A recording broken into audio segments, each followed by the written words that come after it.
Pagkatapos ko lang maligo mga ging, at ito syempre meron tayong itatry, itong Kim Yu Statul Lipstick. Marami nang lumabas na ganito dati at ito bumalik na naman yung uso na ganitong lipstick. At ito pala yung maglalagay tayo ng lipstick tapos patutuyuin siya. Pag natuyo na siya, pwede na natin siyang ipil at merong stain na matitira. So ito yung gagamitin natin ngayon, itong sa Kim Yu's.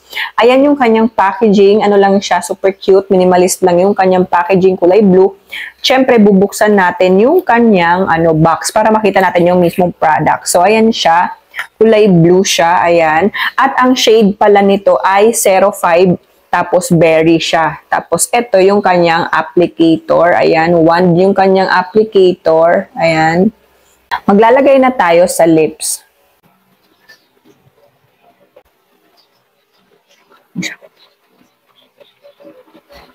At ayan mga ging, nalagay ko na siya. Sobrang red, diba? So, patutuyuin ko muna to at babalikan ko kayo mamaya. Ganyan na yung itsura niya mga ging. Tingnan nyo, para na siyang nagda-darken pa siya. Tapos, syempre, tutuklapin na natin to. Ayan.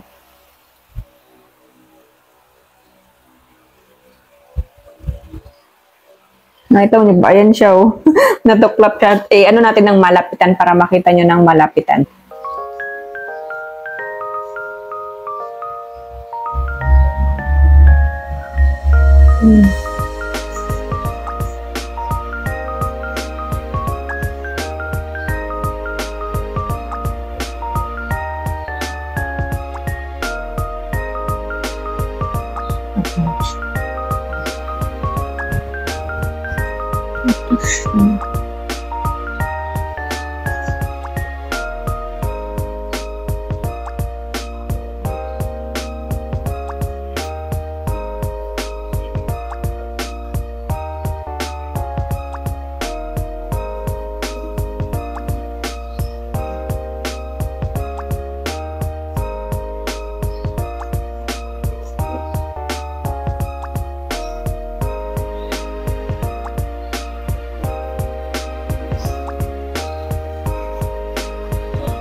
Sobrang pigmented nitong Kim Yu Statul Lipstick mga ging. Tingnan nyo naman, pulang-pula, pak na pak.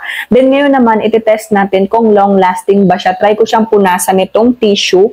Titingnan natin kung matatanggal ba siya kaagad. So ito na, the moment of truth. Makikita na natin kung long-lasting itong si Kim Yu Statul Lipstick. Ayan siya.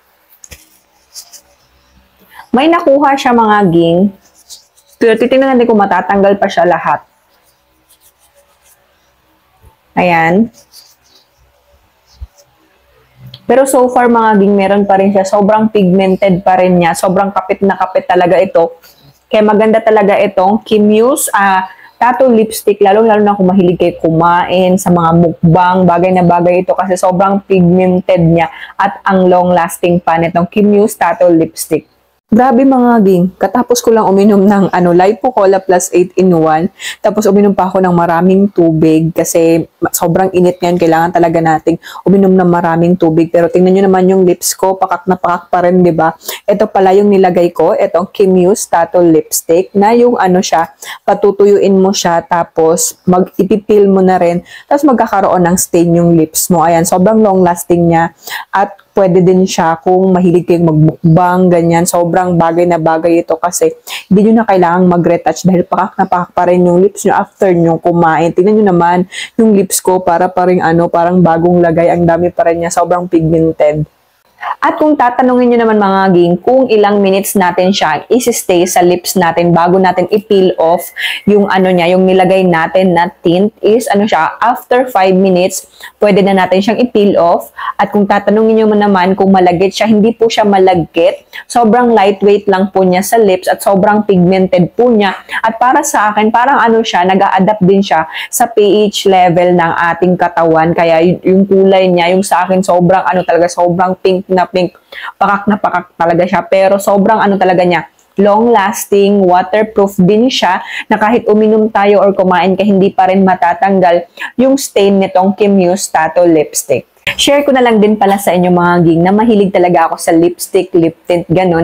Kasi nga dati kasi sobrang putla talaga ng labi ko. Kaya ayun, naisipan ko nung nauso yung yung magpapatato ka. Ayun, nagpa-lip tattoo ako sa Pretty Looks. Doon ako nagpa-lip tattoo. Kaya ngayon, kahit wala akong lip tint or lipstick na nilalagay sa lips ko is may pa rin, medyo may kulay pa rin yung lips ko. Pero ayun na nga, nag-fade na siya kasi matagal na yun.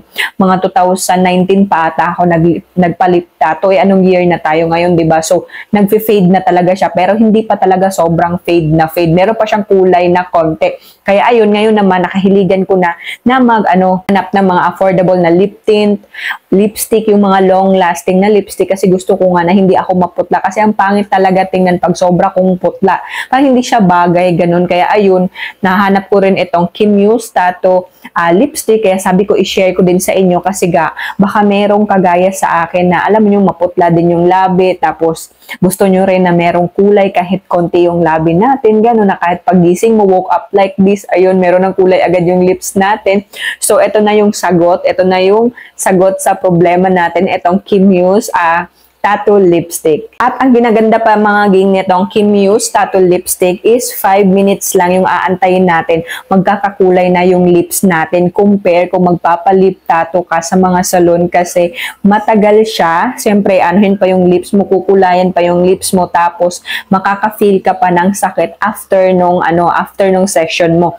Sa session naman wala ka namang ma-feel na sakit kasi nga merong anesthesia para lang nagba-vibrate yung lips mo, ganun lang yung mararamdaman mo pag magpapalip tattoo ka. Pero ayun, pagka afternoon, sobrang mamamagay yung lips mo, tapos mangingitim, tapos ang mangyayari is magtutuklap pa siya, ganun. So ang daming process talaga pag magpapalip tattoo tayo compare kung gagamit tayo nitong Kim Muse tattoo lipstick na 5 minutes lang, magkakakulay na kaagad yung lips mo.